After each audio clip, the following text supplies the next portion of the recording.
Saludos amigos, consulta participativa de nuevo con ustedes, con nosotros aquí con una alegría tremenda de que ustedes nos permitan penetrar a sus oficinas, sus hogares, estar con ustedes a través de su receptor de televisión.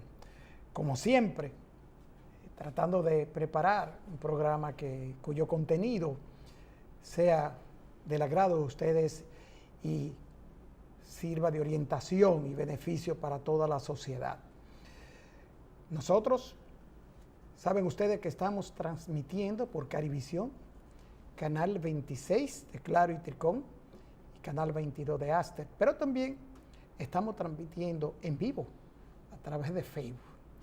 Hoy nuestra alegría es mayor porque voy a aplaudir porque Jessica está aquí conmigo y se ha recuperado. Muchas gracias. Jessica, bienvenida a tu casa. Gracias, Opelman, gracias. Bastante contenta pues de estar aquí contigo y con nuestro público que ya es familia de nosotros.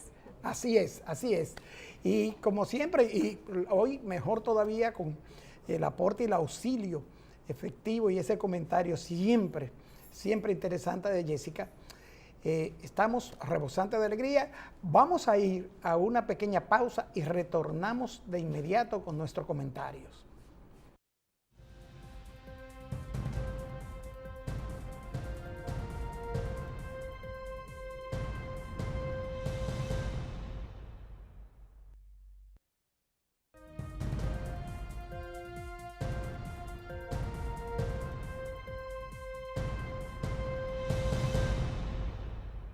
Bien, amigos, estamos aquí en nuestra sesión de comentarios, no sin antes recordarle Olivares, Cabrera y Asociados, consultores y auditores, asesores financieros, ofrecen los servicios de Iguala Contables, constitución de compañía, expertos en leyes laborales, expertos en impuestos sobre la renta y todo lo que tiene que ver con la tesorería de la seguridad social.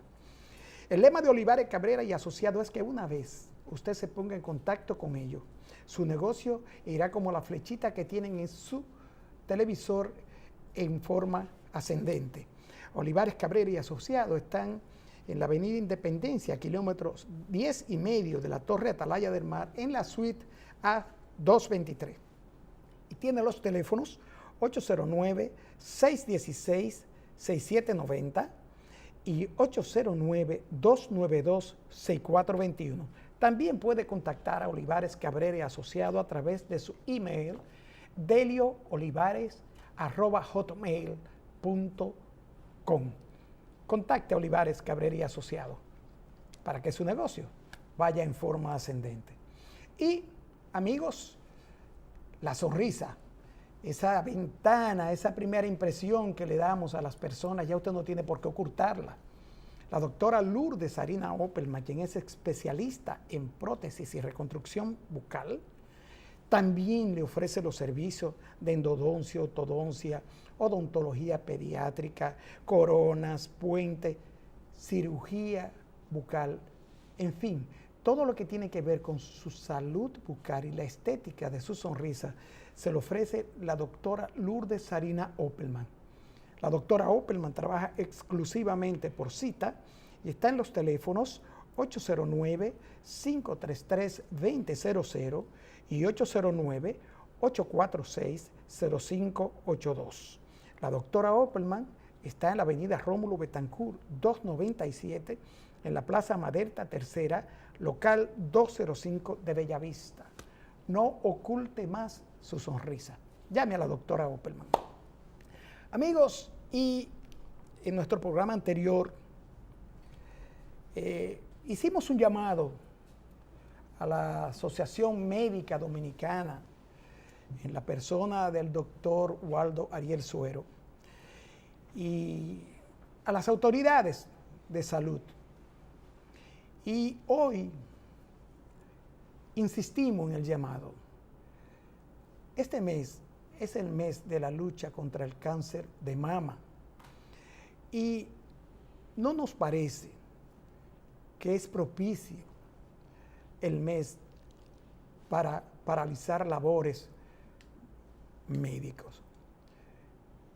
El pueblo, el dominicano pobre, tiene derecho a la salud y está consignado en la Constitución de la República el derecho a la salud.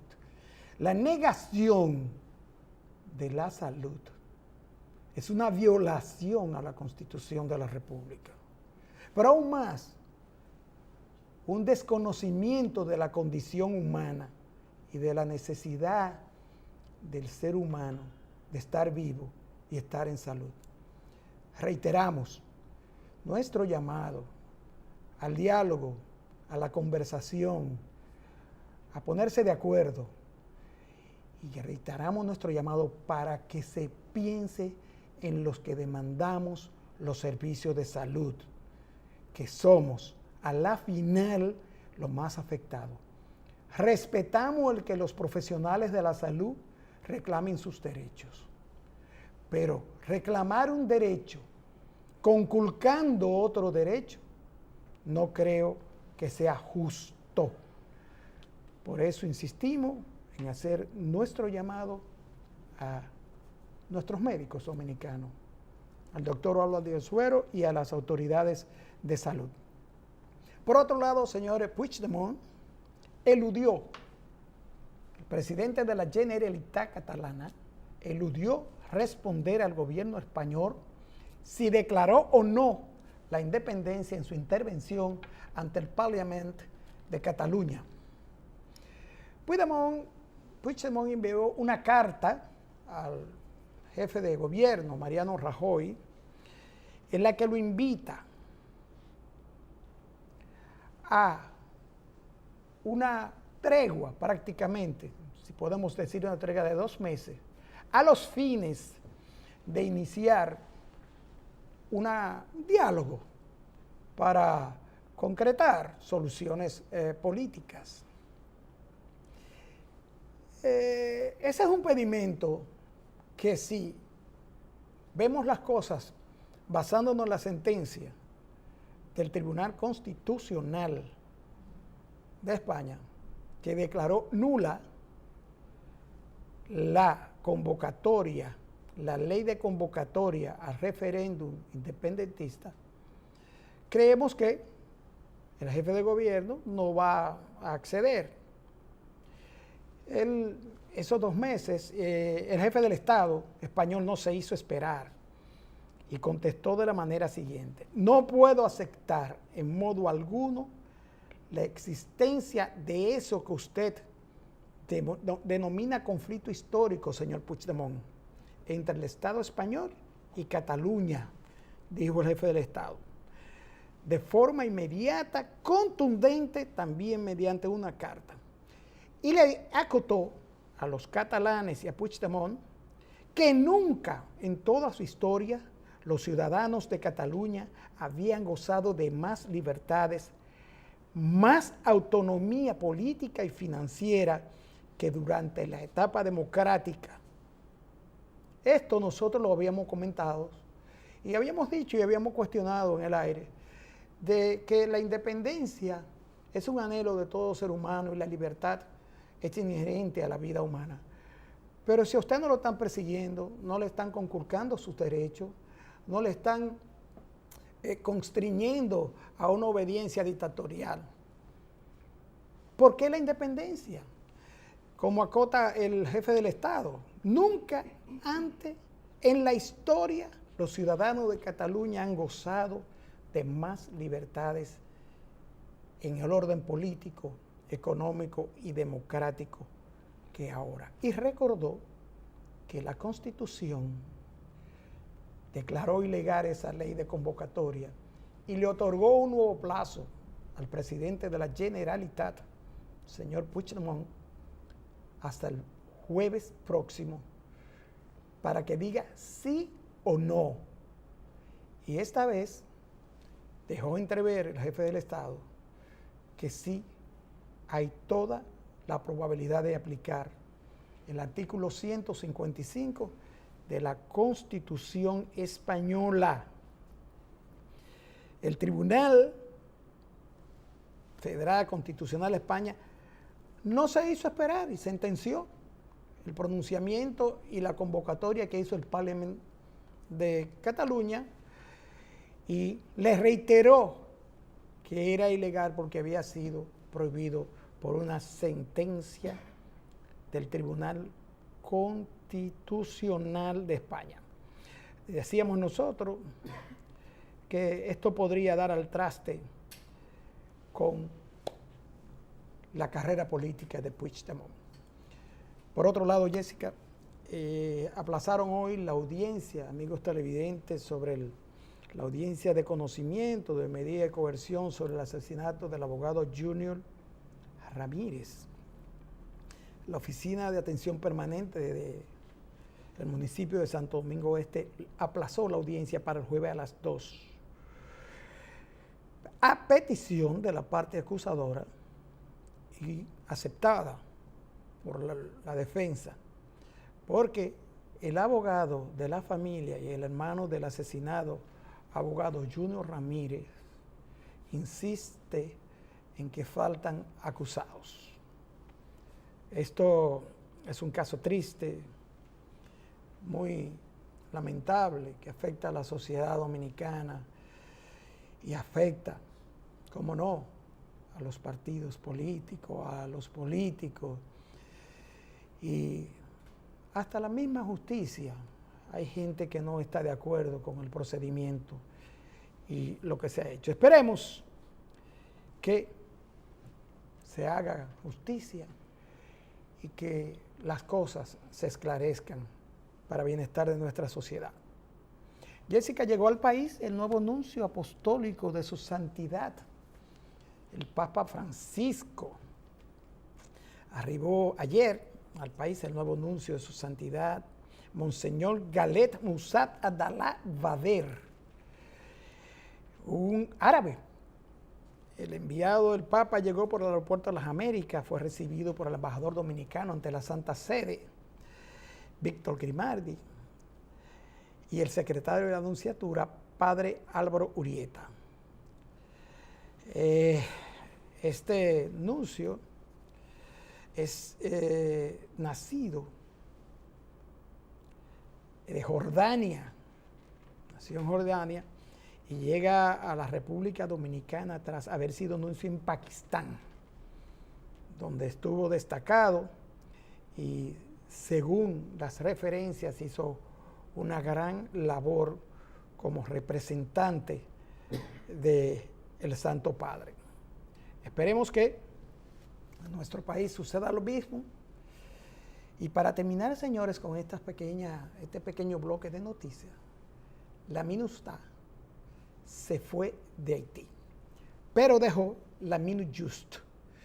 O sea, los militares, las fuerzas que tenían 13 años en Haití, de la ONU, la MINUSTAH, se fue de Haití y dejó constituida y operando la MINUJUST. Esta misión, que es una de las misiones, de las tantas misiones que ha tenido la ONU en Haití, esta misión está compuesta exclusivamente por policías y civiles. Se dice que los policías, para seguir entrenando y preparando y conformando de manera más profesional la policía de Haití, y los civiles, voluntarios, personas para salvaguardar y respaldar esta nueva fuerza en Haití. 1.275 policías de la ONU y 300 civiles estarán en Haití. Amigos, estábamos ansiosos porque Jessica estuviera aquí y me llamaron, ustedes se los agradezco a los amigos que nos han puesto mensajes, preguntando que Jessica, y bueno, Jessica está enfermita, pero ya Jessica está aquí y hoy trae un tema muy sensible en su comentario, un tema que yo me preparé para él, colocándome mi color rosado en la vestimenta de hoy. Jessica, bienvenida nuevamente. Bueno, muchísimas gracias, Y adelante. Opperman. Bueno, como bien tú dijiste, estamos en el mes de la lucha contra el cáncer de mama y es por esta razón que hemos querido, dentro de nuestros comentarios, tratar esta enfermedad, la cual es uno de los principales problemas de salud que aqueja a las mujeres. A pesar de ser una enfermedad prevenible, la misma se considera la segunda causa de muerte por cáncer en las mujeres a nivel mundial. A pesar de no haber un registro estadístico en nuestro país con respecto a esa enfermedad, el Instituto de Oncología ha establecido que ellos reciben anualmente de 550 a 600 nuevos pacientes, de los cuales el 50% cuando llega ya tiene el cáncer muy avanzado y se hace imposible que estos puedan curarle. Dentro de las principales causas de esta enfermedad están las anomalías genéticas que están vinculadas a la vejez y al desgaste natural, y también están las anomalías hereditarias, las cuales constituyen solamente el 5%. No existe un método absoluto de prevención de esta enfermedad, pero sí existen mecanismos a los fines de reducir el riesgo. Dentro de estos mecanismos está llevar una buena alimentación conjuntamente con los ejercicios a los fines de reducir la obesidad. Cabe decir que el sedentarismo es uno de los principales factores que está aumentando la enfermedad en nuestro país.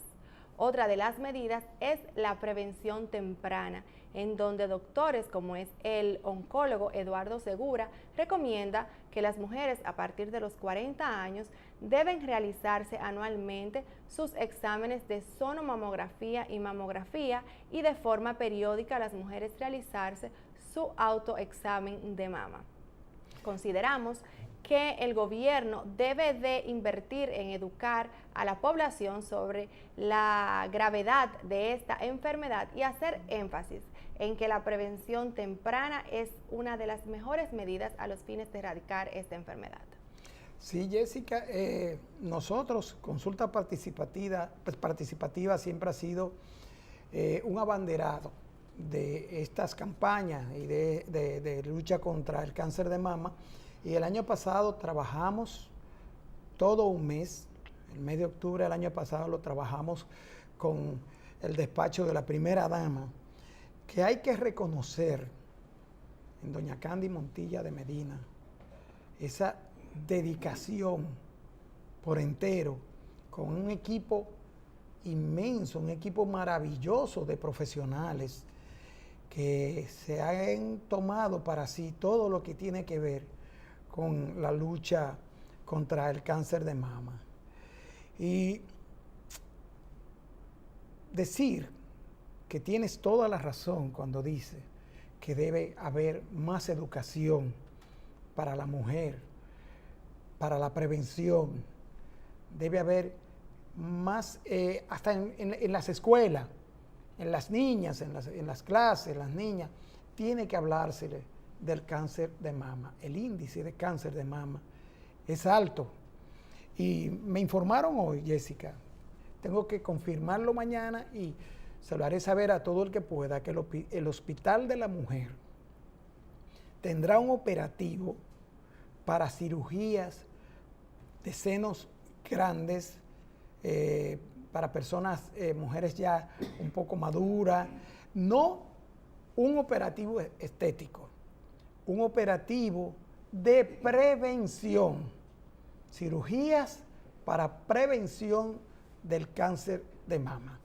O sea, estamos confirmando esta información y se la haremos llegar a ustedes, porque realmente, Jessica, es fuerte, el índice es bastante, a pesar, vuelvo y repito, de todos los esfuerzos que se hacen en ese sentido. Amigos, nosotros vamos a una pausa y retornamos en breve con nuestro invitado de esta tarde, quien nos va a hablar de la flora dominicana en todo su contexto.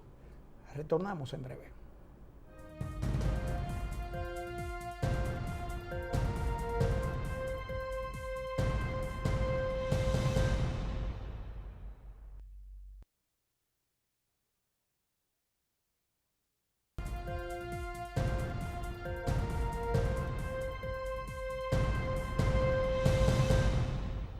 Bien, amigos, nos acompaña hoy en consulta participativa el licenciado Ricardo Mitocayo García, director del Jardín Botánico Nacional Rafael María Moscoso, a quien damos la bienvenida, agradecemos la gentileza de atender a nuestra invitación y vamos a hablar de todo lo que es la flora nacional.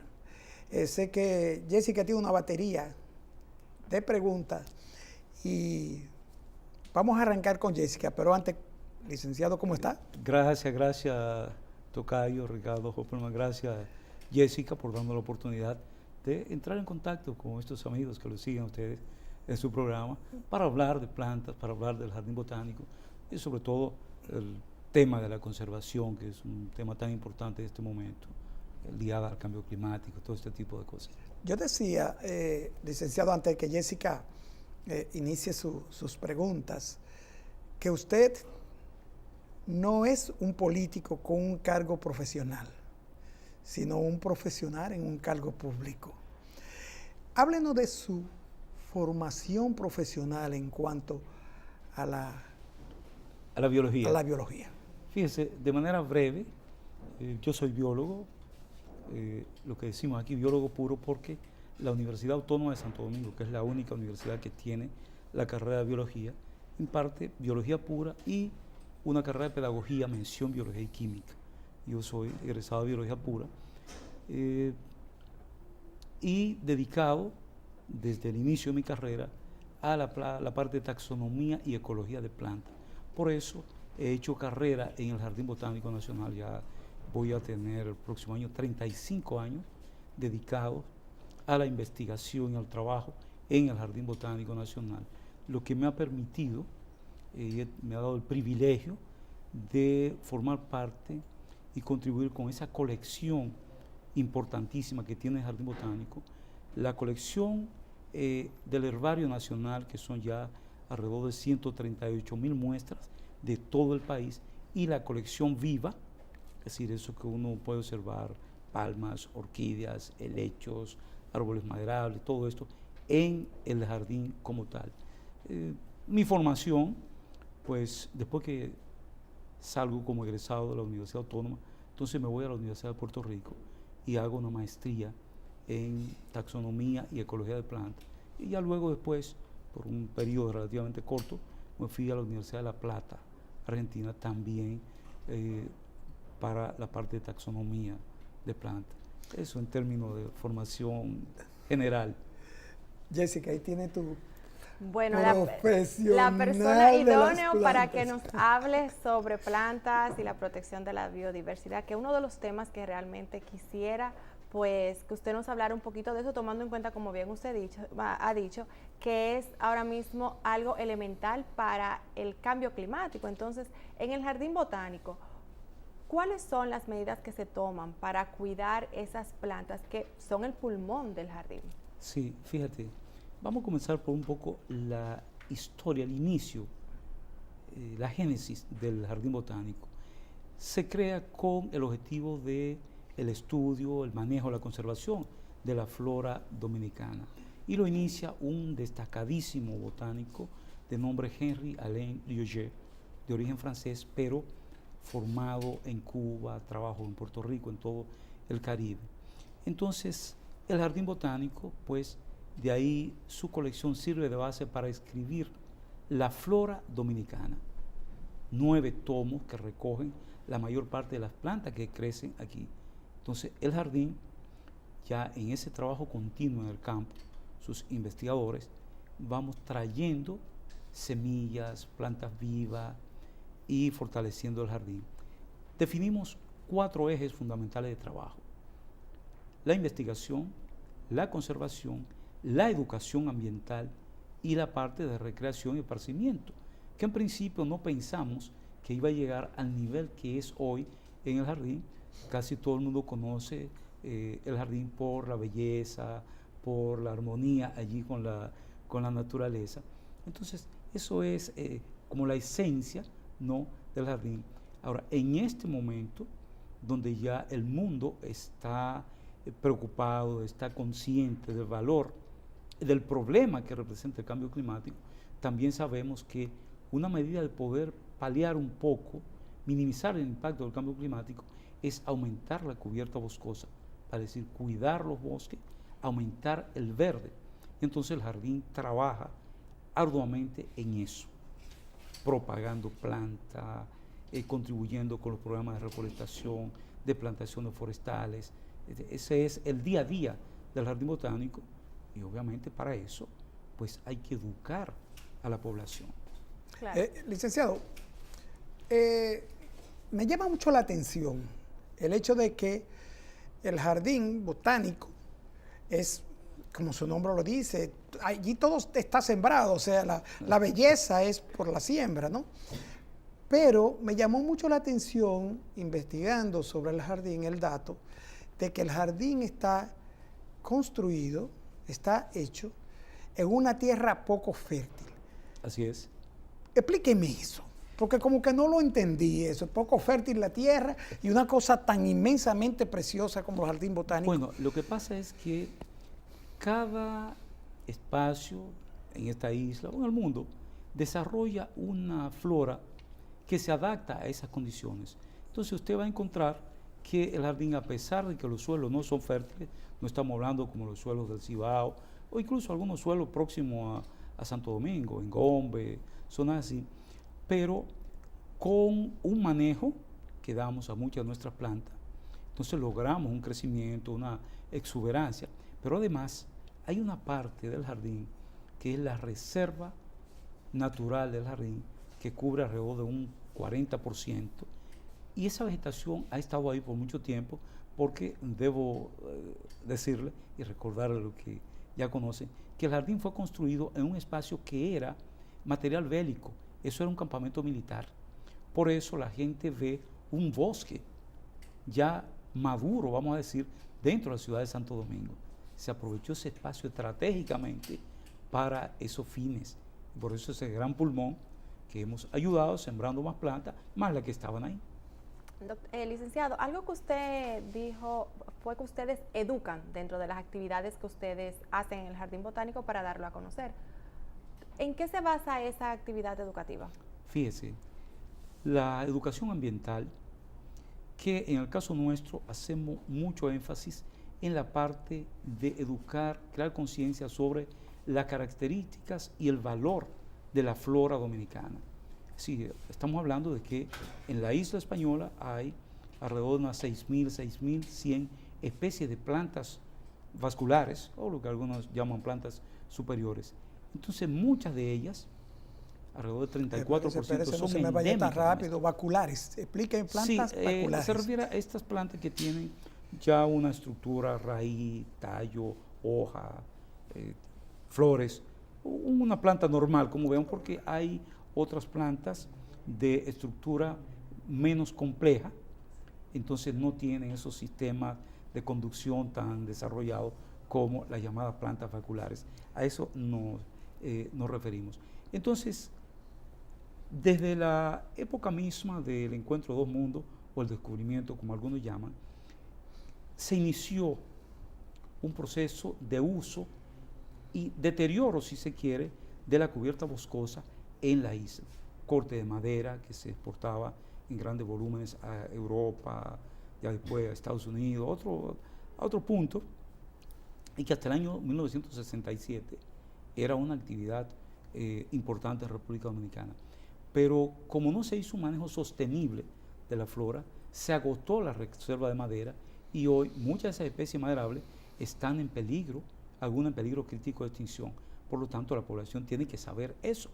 Otra, por la tumba, quema, destrucción de sus hábitats, han pasado también a peligro de extinción. Entonces el jardín ha hecho un estudio, ha identificado las especies que están en esa condición y eso lo utilizamos como un material para educar a los dominicanos de la necesidad de proteger esa flora porque si no va a desaparecer. Pero además tocamos otros aspectos como ya incluso el reciclaje, el manejo del agua, todo esto porque el ambiente en términos general abarca muchos aspectos y muchos factores. Claro, o sea, ustedes, la pregunta de Jessica va también dirigida a saber, ¿ustedes tienen allí aulas, centros de entrenamiento? Sí. ¿Esa educación va dirigida a la escuela? ¿Cómo es el Sí. proceso educativo en cuanto a la flora del jardín? El jardín tiene un departamento de educación ambiental con un equipo de profesores, es decir, un equipo entrenado para esos fines. Entonces nosotros ahora mismo que hay una gran actividad en lo que es la educación formal, pero que justamente hay muchas debilidades con la parte del conocimiento de las ciencias naturales y de los aspectos ambientales. Entonces nosotros capacitamos profesores de la educación formal. A veces impartimos diplomados, se imparten talleres en los distritos escolares para que el profesor conozca los recursos de la biodiversidad y eso entonces lo multiplique, lo transfiera a los estudiantes. Tenemos aula equipada y entramos en otra parte que también es educación, también es capacitación y es la formación ahora de jardineros. Oh. Eso en un acuerdo que tenemos con el Infotec, de manera que muchos jóvenes sobre todo que no tienen la oportunidad de ir a una universidad, sin embargo, obtienen una certificación como jardinero en ese programa que tenemos con Infotec. Eso le da oportunidad de insertarse en el mundo laboral ya como una mano de obra calificada. Es decir, que hasta ahí entra el jardín botánico. Licenciado, aparte de la parte educativa que ustedes tienen, también otra de las formas de dar a conocer el jardín botánico es a través de actividades. Una de ellas muy famosa es el Festival de las Orquídeas Sí, y también pues aquí veo el de las plantas y las flores.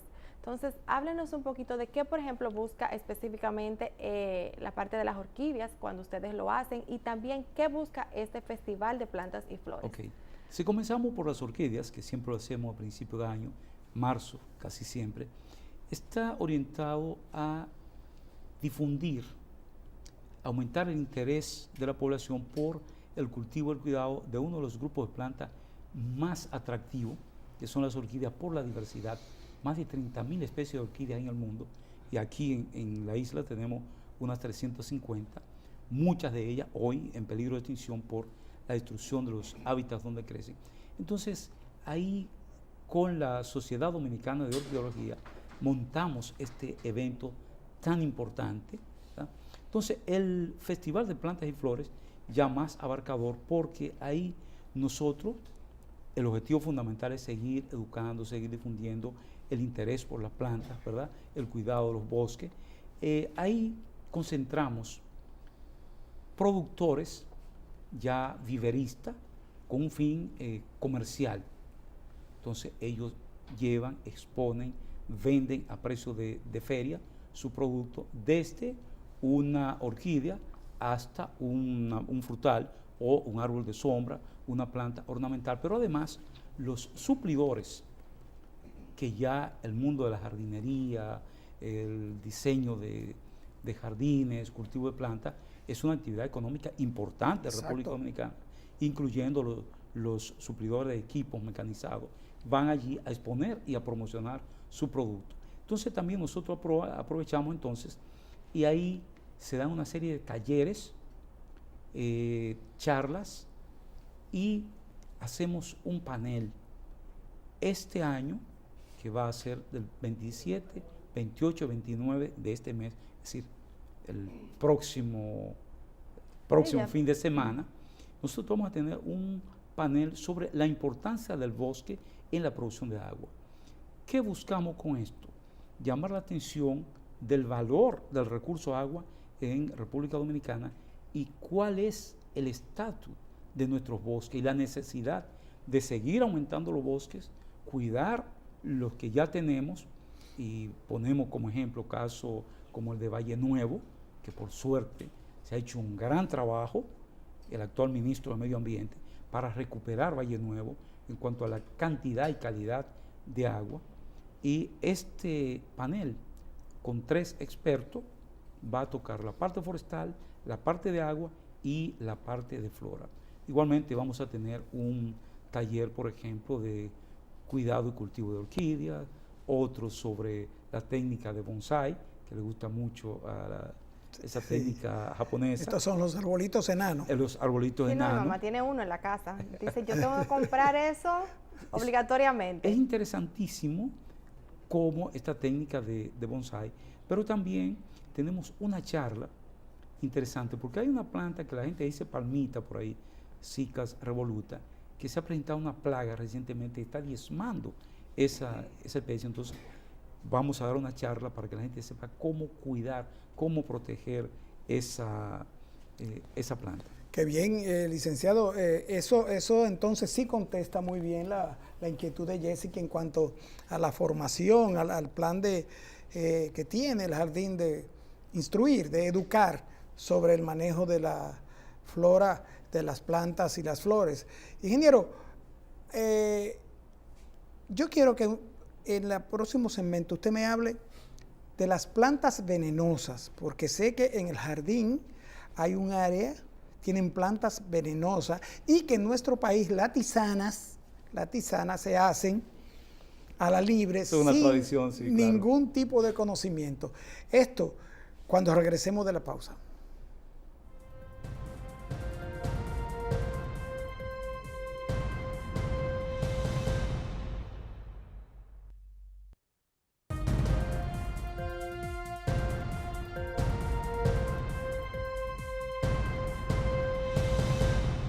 Amigos, Olivares Cabrera y Asociados, consultores y auditores.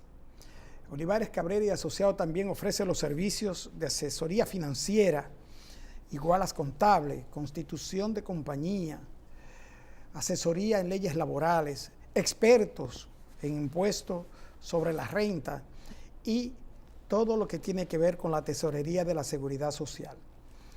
El lema de Olivares Cabrera y Asociados es que una vez usted se ponga en contacto con ellos, su negocio irá de forma ascendente.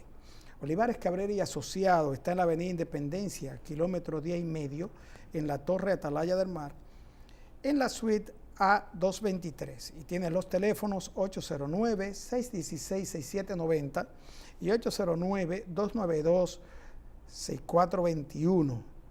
O puede contactar también a Olivares Cabrera y Asociados a través de su email, delioolivares@hotmail.com. Y, como siempre, recordarle que usted no tiene ya por qué ocultar su sonrisa.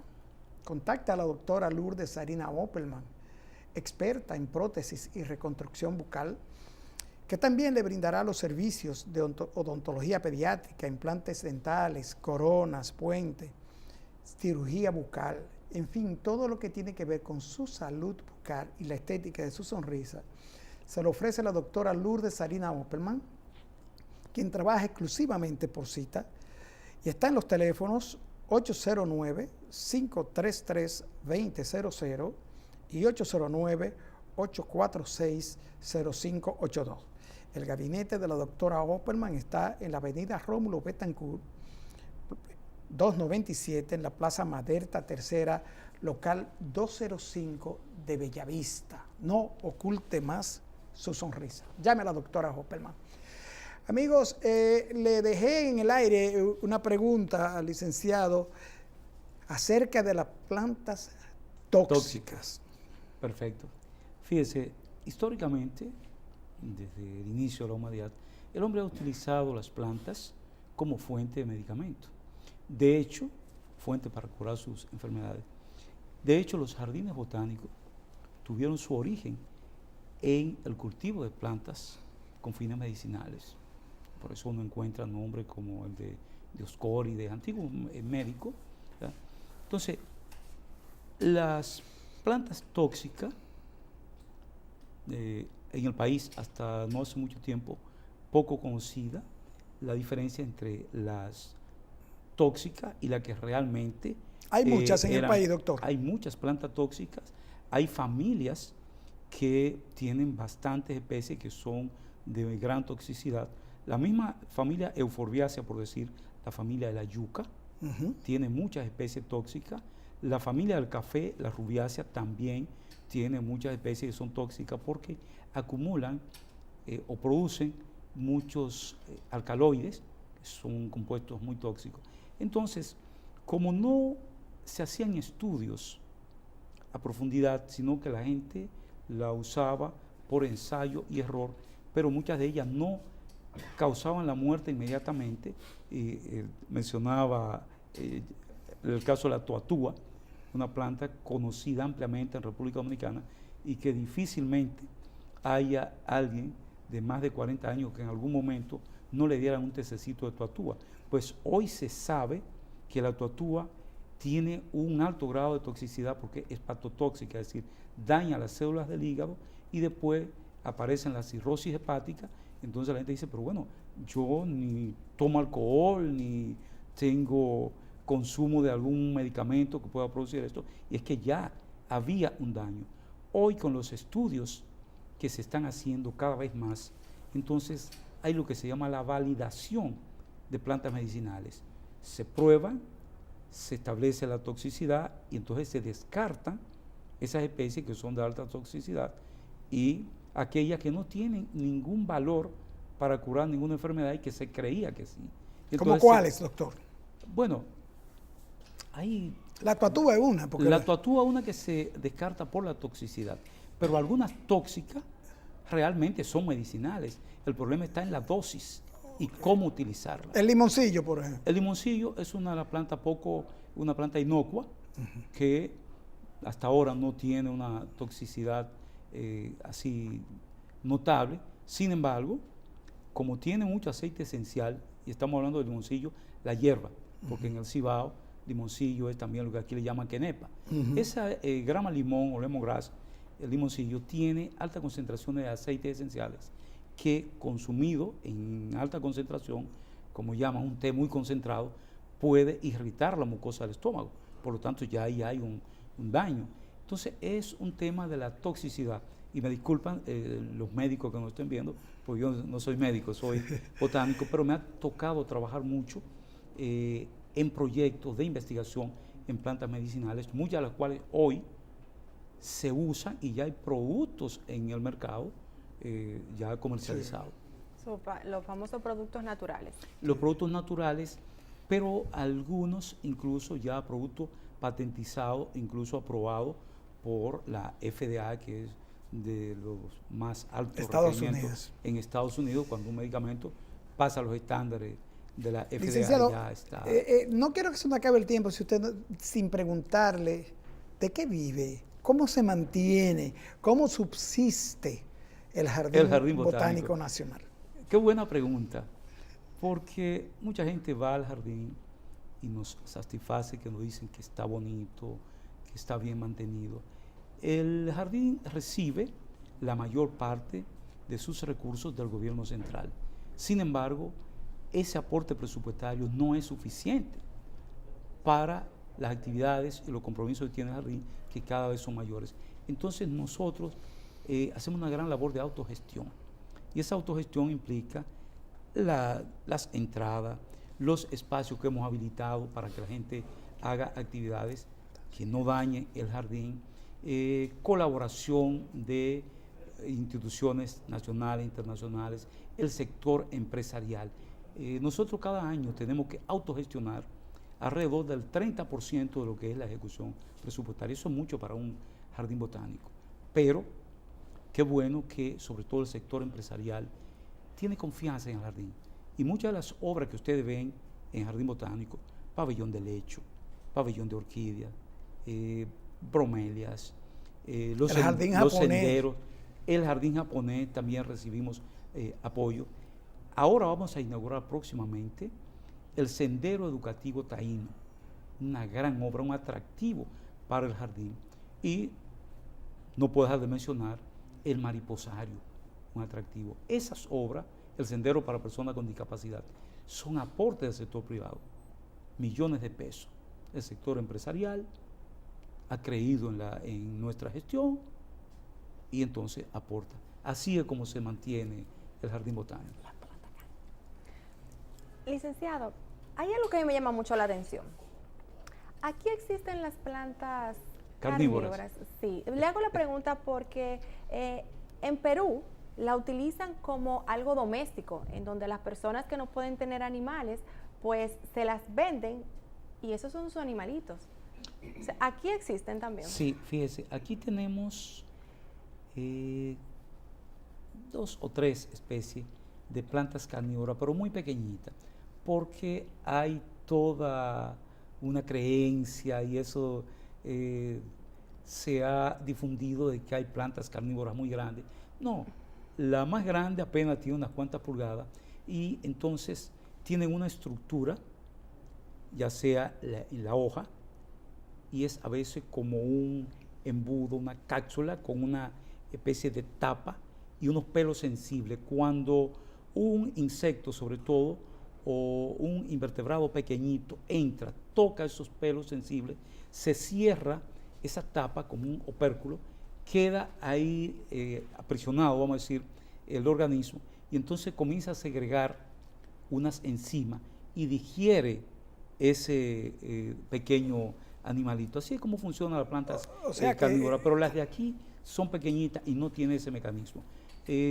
Sí hay, incluso en el mercado, ya los viveros comerciales, algunos tienen aquí, como usted dice, plantas que usted puede comprar y tener en su casa, y es un atractivo porque usted se preocupa en tenerla bien, en mojarla. No, y los mosquitos, si se come los mosquitos. Y si entra, los insectos. Si puede entrar un mosquito que no es en gran cantidad o una pequeña mosquita, ella la va a digerir, pero no es que tiene esa función de controlar plagas, ni mucho menos. Bien, como siempre, Jessica, el tiempo nos traiciona. ¿Se te quedan? El tiempo es tiempo. Una cantidad de preguntas. A mí también. Yo quería saber mucho sobre un poderoso departamento que hay allá, porque ya hay secciones, departamentos. Vi una estructura muy organizada en el jardín. Le felicito. Gracias. Porque vi que todo está organizado y delimitado y las funciones son específicas. Pero para eso vamos a invitarlo para un próximo programa, para que sigamos hablando, porque a mí me dieron la encomienda de que usted diera prácticamente una clase de orquídea aquí. Claro. Alguien que manda en mi casa. Entonces, para un próximo programa le prometemos a los amigos televidentes que don Ricardo García pues nos hablará más extensamente de las orquídeas. Lo que yo hago es que la invito a que participe con nosotros en este Festival de Plantas y Flores, porque va a haber un taller sobre manejo y cultivo de orquídeas dentro de ese programa. Pues ahí tienen la invitación. A ustedes, amigos, gracias por dispensarnos de nuevo su atención y participar con nosotros en esta consulta participativa. Nos vemos en la próxima entrega.